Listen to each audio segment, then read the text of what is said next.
Hello and welcome to Philosophy Vibe, the channel where we discuss and debate different philosophical ideas. Today we're going to be looking at some normative ethics and looking at a very popular theory called utilitarianism. Now, utilitarianism is a moral theory first put forward by Jeremy Bentham. In short, the underlying principle of utilitarianism is that an action is right if it produces the greatest good for the greatest number. Right, I see. Whatever action benefits the most people is the right action. Yes, exactly. Jeremy Bentham saw human behaviour as hedonistic. He explained that human beings were naturally motivated by pleasure and pain. All rational beings like to pursue that we find pleasurable and avoid that which causes pain. So the rightness and wrongness of an action is down to how much pain and pleasure the action causes and to how many people it causes it to. But how is this measured? How is pleasure and pain calculated in order to reach the right decision? Well, Bentham had an idea on that. He devised the hedonic calculus.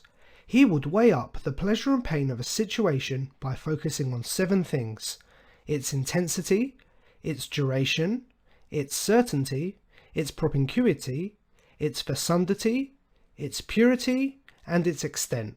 So by using the hedonic calculus, you will look at the pain or pleasure and determine how strong it is, how long it is, how likely it could be, when it could arrive, if it will cause further pleasure, how free from pain it is, and how many people are affected.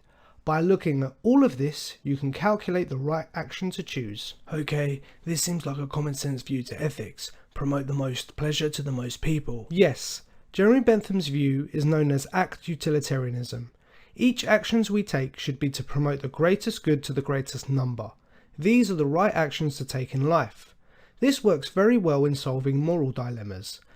Let's say you're on a boat and you see 2 people drowning in one area of the sea and 1 person drowning in another. You don't have time to reach both places. The utilitarian principle would say you should rescue the 2 people over the 1. Well, that's unfortunate for the 1. Yes, but in that situation that is the right action. Act Utilitarianism holds that whenever possible and no matter what, you need to act in the way that will bring the least pain or the most pleasure to the most people. So if you were faced in situations where the greatest good would come from you lying or cheating or stealing or even killing, you should do those actions. Well, that doesn't actually seem right to me. Why not?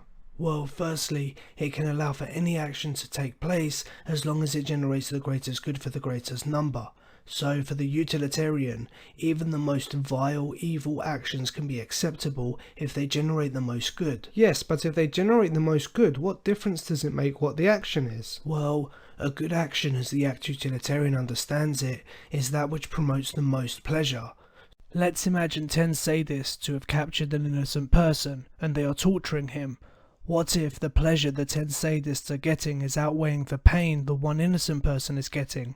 According to Bentham and Act Utilitarians, this is the right action to do. Right, I see. So, it does nothing for the minorities, it only focuses on the majority. So, justice is irrelevant as it's only focusing on pleasure. Yes, I understand. Also, it's not very practical. When faced with quick moral choices, you don't have time to weigh up all the pleasure and pain involved and to all the people involved and use the hedonic calculus. So Act Utilitarianism doesn't seem like something you could accurately follow. Yeah, good point. Also, we cannot ever truly know if an action will generate the greatest good for the greatest number. It is something that's so hard to predict. Let's use your moral dilemma of the people drowning. An Act Utilitarian would say to save the 2 people over the 1. But what if the 1 actually has the cure for cancer, and if he stays alive, he will save millions of other people from dying? Surely saving him would result in the greatest good. So again, it's very hard to know if our actions will generate the greatest good.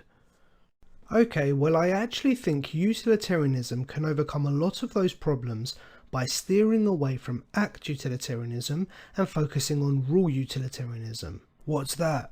Rule Utilitarianism was put forward by John Stuart Mill, and he advocated the same principle, that the right thing to do is to promote the greatest good for the greatest number, but he advocated that there should be some basic rules in place in order for us to better achieve this. I see. Mill believed that utilitarianism was about promoting happiness, and he agreed with Bentham that in order to reach happiness, our actions should promote pleasure.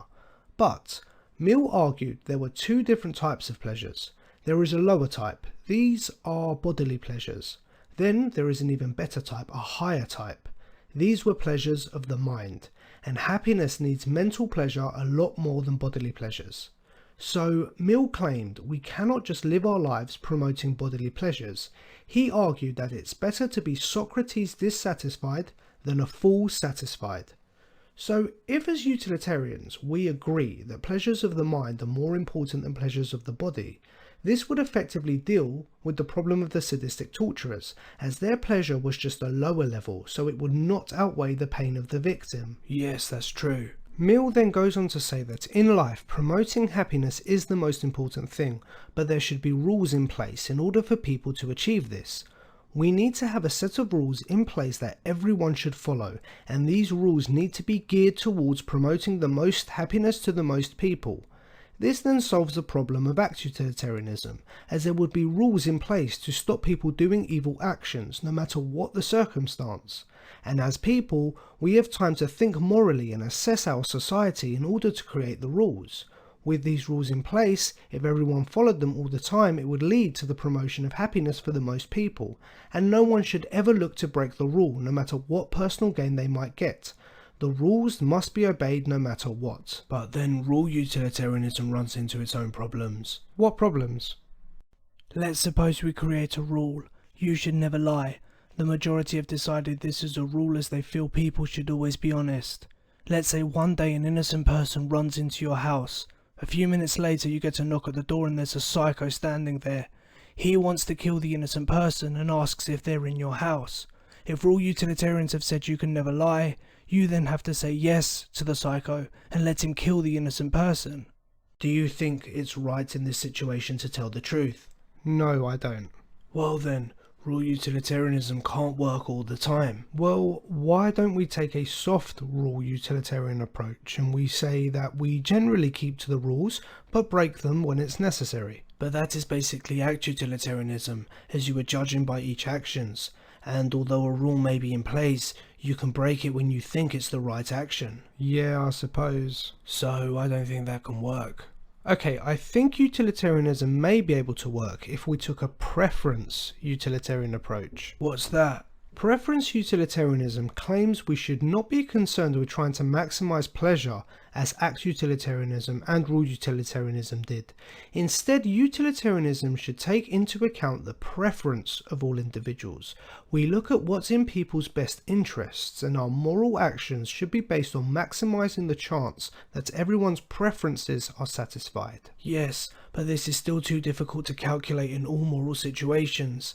To be able to assess everyone involved and know for sure what's in their interest and then act according to it seems very difficult, especially in situations that may need you to think quickly. Also, how are you measuring what's in someone's interests or what's in someone's preference? Because usually people's preferences are based on pleasure and pain, and then you run into the same issues as Act and Rule Utilitarianism. Okay then, well that's all the time we have for now. Thank you for watching. We hope you enjoyed the vibe. As always, please leave your thoughts and comments on utilitarianism below. If we get some good debates going, we'll happily revisit the subject. Don't forget to like, share and subscribe. Please help this channel grow. Thank you very much. Until next time.